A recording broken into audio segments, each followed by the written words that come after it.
Hello everyone, my name is Olivia and today I wanted to talk about my favorite movies that I've seen so far in 2024. This is going to be in chronological order and there's a lot of movies to talk about, so let's get right into it. But before we begin, if you have not subscribed to my channel already, be sure to do so to see more content from me in the future. And if you want to follow me over on Instagram and TikTok, I post a lot of content that you won't see here. So let's start at the beginning of 2024 with my first watch of the year, and it was Society of the Snow. I feel like I've mentioned this in so many different videos because this movie has really blown me away and in my personal opinion deserved to win the Oscar for Best International Film because it was truly a feat of cinema and every aspect of this movie really impressed me. And there hasn't been a day that's gone by this year that I have not thought about this movie. And it's also introduced me to my new celebrity crush, Enzo, who I follow on Instagram now, and he is so handsome and I love him and I loved his performance in Society of the Snow. And if you do not know what this movie is about, it is based on a true story about the Andes plane crash where a group of rugby players were on a plane.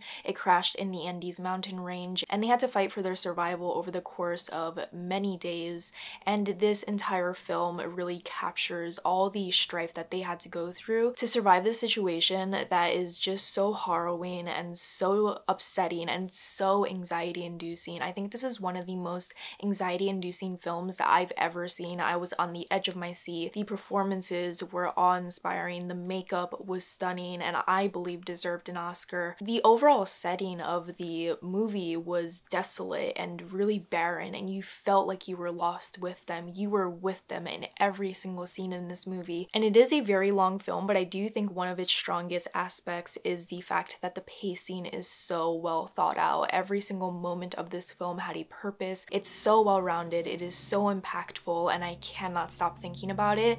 But this is a film that I wouldn't see myself rewatching often. It seems like a film that I would show to other people so they can experience it alongside me, but I wouldn't necessarily just pop it on in the background to watch because it demands your attention, and it's a movie that makes you exhausted because you truly feel like you are beside these characters fighting for your life. Then I saw Anatomy of a Fall, which was also nominated for so many Oscars, and rightfully so. Anatomy of a Fall was a whirlwind of a movie that is perfect for people who love drama. On Letterboxd, the synopsis says, a woman is suspected of her husband's murder and their blind son faces a moral dilemma as the sole witness. I do believe it's a bit of a mismarketing by saying he's the sole witness because he was not actually a witness to this event because he was not physically there when it happened, so therefore he is not a witness, but he was the only other person on this property when this crime was committed. So he is inherently tied to this crime, and it is such a unique film not only because it's a courtroom drama, which I love, and I wish we had more courtroom drama films in the future because they're so dynamic. It primarily relies on dialogue and this back and forth between the prosecutor and the defense, and you see that back and forth in such a unique way in Anatomy of a Fall because the court system is so different from the US court system. The main character, the wife, is inserted in this dialogue between the prosecutor and the defense. She has to defend her stance that she is innocent, and you get to watch this play out and you wonder, did she really do it? Did something else happen? How did this relationship unfold? And you get to see so many different sides of this relationship through this trial. It left me completely gobsmacked. The drama was delicious. The entire plot was just so engaging, and I loved how they used so many different languages together to show the language barrier between certain characters and how that plays a role in this film overall. There's so many different ways to interpret every scene, every move that these characters make, and you never truly know what they're hiding and what they're truly thinking. Another movie that I saw was Past Lives. This follows two childhood best friends who reconnect in their early 30s or maybe late 20s in New York as they really go over their childhood and whether or not they actually had a chance at having a romantic relationship. Past Lives is such a thoughtful, quiet film that really leaves an impact on you. It is the type of film that slowly but surely makes a home in your heart with its beautiful cinematography, its beautiful dialogue, and the way that these characters' lives unfold and intertwine, and it makes you really wonder whether or not they deserve to be together, or whether or not the circumstances of their life and time in general will keep them apart. And I do think that A24 needs to make a bound script for this movie, because not only are the shots beautiful, the screenplay is also beautiful, but I would love to see some essays discussing this film further, because every single A24 screenplay comes with a couple of essays discussing the film and the themes within it. There's so many themes that Past Lives explores. It feels like a literary fiction novel come to life in that beautiful, melancholic type of way where it feels so sad,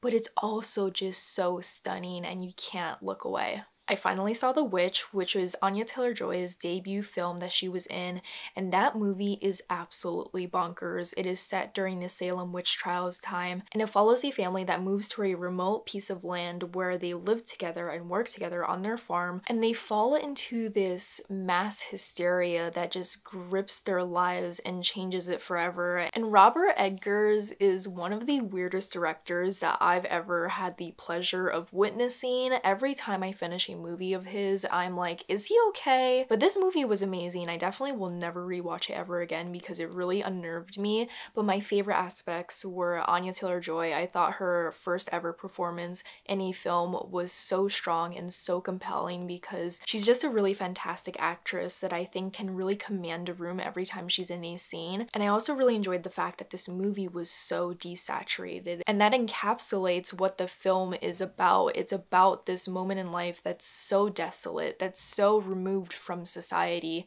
that it feels like there's no actual life on this land anymore. It was really compelling. It was really off-putting. I loved the twists and turns that this movie took.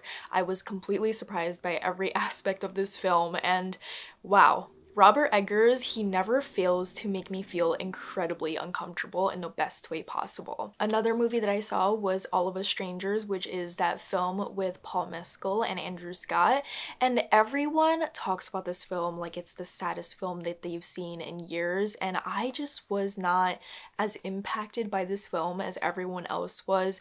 Don't get me wrong, I did love Paul Mescal. I think he perfectly embodied this manic pixie dream boy character where you don't actually really know anything about him, but you can't help but be enamored by him because he is so beautiful and because he is so compelling. But this movie felt as if it was missing something. Maybe it was just the twist that it took. Maybe it was the way that I felt so detached from these characters, and so many people told me that this movie made them cry, and I do understand why it would make them cry, but personally for me, it just did not impact me the way it did for everyone else. But I do think that Andrew Scott and Paul Mescal had some great performances. I really love both of their acting styles, and they worked so beautifully together, and I really do want to see them in future films together because their chemistry was off the charts, and I did love that aspect of the film. But it really did not make me cry. You know what movie did impact me, did make me emotional, and completely ripped out my heart? Brief Encounter. I saw Brief Encounter with my Cinebun Club. One theme that we had for a previous month were movies where people yearn, and everyone voted to watch Brief Encounter. And I didn't hear of that film before researching movies about people who yearn when creating this poll for my Cinebun Club, but it ended up winning and completely changing my life. This movie, I don't understand how people in the 40s saw this movie and went about their day. Like, if I saw this movie in the 40s, if I went on a date and I saw this movie and I walked out of the theaters, I would be a completely different person leaving that theater, because this movie has the strongest amount of yearning that I've seen in a while. Brief Encounter is a film about a housewife who befriends a doctor while waiting for her train and forming this really salacious affair that will rock your world and leave you completely shocked that they made a movie like this in the 40s, because I feel like it would have been so scandalous to have a film about a woman yearning for a man that she is not married to while also being a mother. And it was an absolutely beautiful movie. The cinematography was stunning. The performances from both of these actors were amazing. I particularly really enjoyed Celia Johnson because she has these really expressive eyes, and you can feel every single emotion in her eyes in every single scene. It truly became one of my new favorite films of all time. I cannot stop thinking about it. I cannot stop thinking about the last moments in this film, and I was just so emotional about it because it really left an impression on me. I cannot stop thinking about it. I want the Criterion Collection DVD of Brief Encounter. I want to learn as much as possible about it.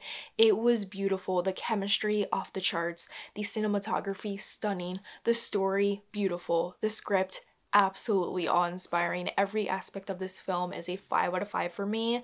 You have to watch it. If you are trying to get into old Hollywood, or if you're looking for a movie for people who yearn, Brief Encounter. I also saw Monkey Man with a group of my friends, and that was such a fun action movie directed by Dev Patel, starring Dev Patel.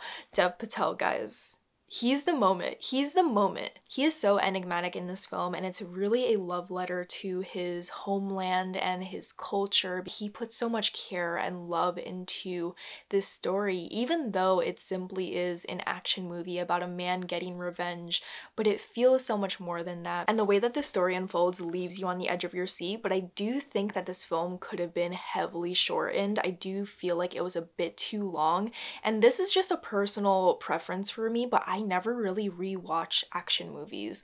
Once I see an action movie, I know every twist and turn, I know the plot twist, I know which moments are meant to leave you hanging, wondering if these characters are going to survive. So I never really rewatch them because I already know what's going to happen. So this is kind of the same thing that I feel about Monkey Man. I loved the movie in the moment. It was really fun to watch with my friends. Every time Dev Patel would take revenge on someone, I would turn to my friend and be like, he's so pretty. Dev Patel was just something else in this movie. He really commanded this space. Again, I wouldn't rewatch Monkey Man, but I do think it's really fun to watch with your friends for a movie night because it is so action-packed, because it is so unique, because it feels different than the classic action movie. Another movie that I saw on my plane ride was Priscilla. I actually wasn't that interested in watching Priscilla because, I don't know, the commercial didn't seem too compelling to me.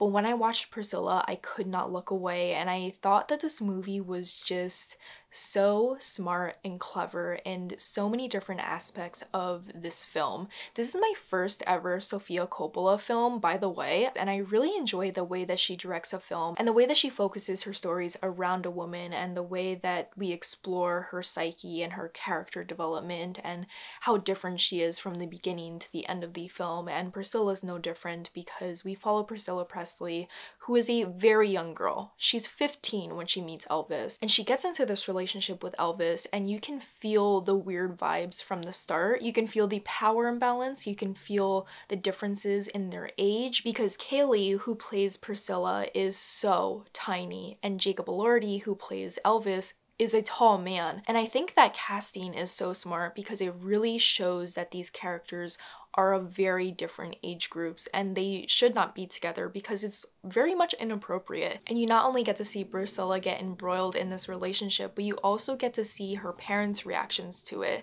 They're not a fan from the start. She sees them as nothing but an obstacle to climb over to be with Elvis, who doesn't really appreciate her. You can see that through the dialogue, you can see that through the way that she dresses and the way that her whole entire image transforms throughout this film. But I also really loved and noticed the fact that there's not one Elvis song that's played throughout this entire film, which I thought was so clever. This film is for Priscilla and her experience as a young girl who was thrust into this world and ultimately changed by it because she wanted to impress this superstar who saw her out of everyone else in the crowd and said, I want you.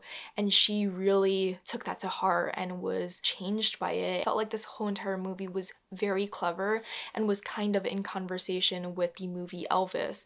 And you can see the juxtaposition between the two images of Elvis from both of those films. And I just think it's a very clever film to release after the film Elvis. And the last movie that I saw that I gave 5 stars to that completely rocked my world was The Count of Monte Cristo. My best friend showed me this film for the first time, and I have not read The Count of Monte Cristo. I did not know a single aspect of The Count of Monte Cristo other than the fact that it was a revenge story, and we dove into the movie and she's seen it a couple of times before, but I did not know anything about the plot, and I was shaken, rattled, and rolled by it. That movie is so dramatic and so so full of twists and turns, and while you may think a movie about a classic novel will feel very long and drawn out, this film felt so action-packed from the moment it began all the way to the end. I was on the edge of my seat. I could not look away from the TV, and I was absolutely in awe of the storyline. I just could not imagine reading this book in the 1800s, similar to that of Brief Encounter. Like, imagine reading The Count of Monte Cristo in the 1800s being like, are you on to chapter 6? Because so much is going down in chapter 6.